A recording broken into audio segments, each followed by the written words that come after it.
The search continues at this hour for a man who authorities are concerned could do harm for himself. The search has been underway for a couple of hours just north of Harwood along the 6000 block of 57th Street North. A perimeter has been set up as deputies are looking through brush and fields in that area. Authorities say they do not believe that the public is in any danger. We used the jaws of life and forced the driver's door open, and he climbed down under his own power, uninjured. A semi-driver is lucky he wasn't seriously injured after being pinned in the cab of his truck. It happened in a newly developed neighborhood in South Fargo this afternoon. Authorities say as the driver was backing up, soft ground underneath gave in. It's another example of the driving dangers relating to wet conditions. Valley News Team's Melanie Palmer has more on the story. Glass shattered everywhere. It started as a typical day for Brett Grunt. He was busy digging up dirt and putting pipes in the ground for a future home. But then he heard a loud noise and saw something he's never seen before. We were waiting for sand for the garage floor drain, and all of a sudden the semi just tipped over because the ground's pretty soft. The driver trapped inside, but luckily crews were able to get him out. And miraculously, he walked away and didn't even get hurt. It was a combination of the ground being soft and just the position the truck was in when the box was attempted to go up in the air. Captain Mike Hendrickson tells us these kinds of accidents are rare. He says they only see about 3 of them a year. But when they do happen, he tells us it's typically in a construction zone where the ground is wet and becomes soft. It's a mess, that's for sure. Especially in groundworks, you gotta wait for the water to go down, and as you can see, it's still pretty soft. And Grunt tells us they have been seeing a lot of that this season. All of the rain and even snow has created some tricky grounds for getting stuff done. But after Grunt saw his coworker was okay, it was back to work, wasting no time getting this future home ready to go. In Fargo, Melanie Palmer, Valley News Live. The fire captain that we talked to also told us these kind of rollovers are typically more common on highways, adding that uneven grounds also contributed to this accident. The search continues tonight for the man who reportedly stole a handgun and was seen a few blocks from the MSUM campus. An alert was sent out to students late this afternoon, but they have since been told that there is no threat to the public. Investigators aren't ruling out homicide when it comes to the body they found near the Red River in Fargo last night. However, they do say the body shows no signs of trauma. That body belongs to an adult male, was spotted last night around 6:30 in about a foot of water near the Prairie St. John's property and at the base of Dyke West. Authorities are trying to figure out who the male is. Deputies out of Grand Forks County are asking for your help in locating these 2 people. They say that Ashley Dunkley and Michael McNamee are wanted for child neglect. If you have information about their whereabouts, you are urged to call law enforcement. A Fargo man is back in custody after being arrested in Missouri. 22-year-old Dejon Johnson was an escaped inmate from Fargo and appears to have traveled quite a bit since then. Johnson was picked up in a stolen vehicle from Kentucky after a high-speed chase with authorities this morning in Missouri. Another man he was traveling with escaped. Johnson is wanted for theft in Nebraska and retail fraud in Michigan. I just want my dog back. Family members say that they're devastated that someone broke into their Fargo home and stole their beloved dog. Valley News Team's Courtney Lockie spoke with the family, who are desperately looking for answers, and their dog. Amanda Schmig has been in and out of the hospital a lot these last few years. She's there now for a blood infection. And as a single mom with 2 teenage boys, she says it's been tough. Well, it breaks your heart because you want to be able to help your child as best you can. And it's hard to do that from a hospital bed. She bought her boys a dog to keep them out of trouble. Coda is a Norwegian elk hound. They got him about 2 years ago. My dog is my baby, and this is my son's best friend. But when her boys took a break from visiting her in the hospital, they came home to a startling surprise. Coda was nowhere to be found. I was scared, I was anxious, I was crying. I was just there was too many emotions to too many emotions going on through my head to actually think of an actual plan of action. They believe Coda was stolen right from their home. Amanda says she called police, but they told her there's not much they can do. There was no sign of anyone breaking through the front door, but the kitchen window was left open. Whoever took him, please just bring my dog back, or, take him to a pound or something, because you don't realize the heartache. Coda wasn't the only thing missing either. One of her son's bikes was also stolen. And while that bike is replaceable, Coda isn't. In Fargo, Courtney Lockie, Valley News Live. Amanda's asking anyone with information to contact local law enforcement. For more information on Coda and the stolen bike, visit our website, valleynewslive.com, and click on this story for free.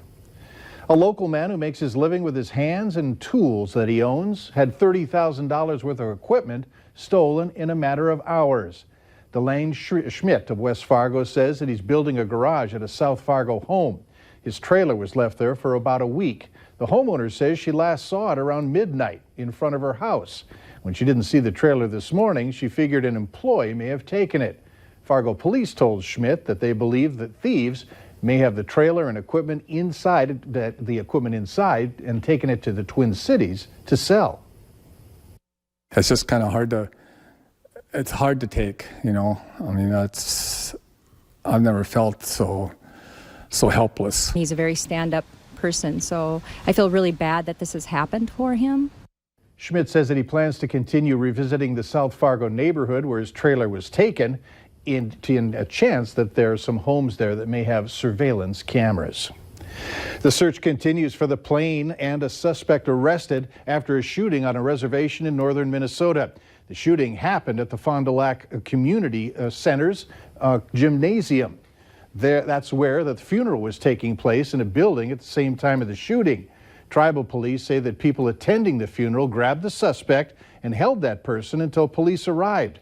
The injured man was taken to the hospital. His condition is unknown at this time. Authorities believe the victim and the suspect know each other. They say neither one is a member of the reservation, but the suspect has ties to the reservation. The shooting did prompt a lockdown of tribal offices and a school. The search continues for the plane that's been missing for more than a week. Volunteers with the Civil Air Patrol came up empty again today. They continue to search for the plane that reportedly crashed between Aberdeen, South Dakota and Oaks, North Dakota.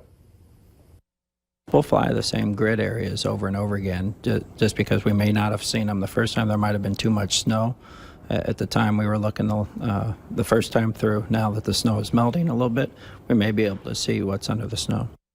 Here's a picture of the single-engine blue and white Cessna that crews are trying to find. They say they haven't been able to pick up the beacon signal from that particular aircraft. Fighting continues along the Turkish-Syrian border after the announcement of a U.S. brokered ceasefire. President Donald Trump described the agreement in positive terms, while some said it hands Turkey a victory over the Kurds. Deborah Alfarone reports from the White House. Put themselves at risk. President Trump touted a U.S. brokered ceasefire in northern Syria despite a rocky start. We've had tremendous success, I think, over the last couple of days. Even with the temporary ceasefire taking effect Friday, fighting between Turkish and Kurdish forces continued. There was some sniper fire this morning. There was mortar fire this morning that was eliminated quickly. And they're back to the full pause. Salı akşamına kadar. Turkey's president warned his troops would go back on the attack if Kurdish fighters don't withdraw from a 20-mile safe zone. Kurdish commanders tell CBS News they will continue to defend the territory. Secretary of State Mike Pompeo said time will tell. We're hopeful in the hours ahead that both the Turks as well as the YPG fighters in the region will take seriously the commitments that they made. President Trump was widely criticized for abandoning Kurdish allies in Syria, and now some are pushing back against that ceasefire agreement. In fact, it's not a ceasefire, it's a demand of capitulation of the Kurds. Republican Senate Majority Leader Mitch McConnell objects to the president's pullback and said in an op-ed he wants to plan to reintroduce U.S. troops to the area, writing, "America's wars will be endless only if America refuses to win them." Defense Secretary Mark Esper said U.S. troops will continue to withdraw. Deborah Alfarone, CBS News, the White House. The Turkish president denied the use of chemical weapons, but the United Nations said an investigation is already underway. Amnesty International says it has compiled evidence of war crimes committed by the Turkish forces and its militias. It showed tremendous help for the animals. That's what the people with Homeward Animal Shelter tell us.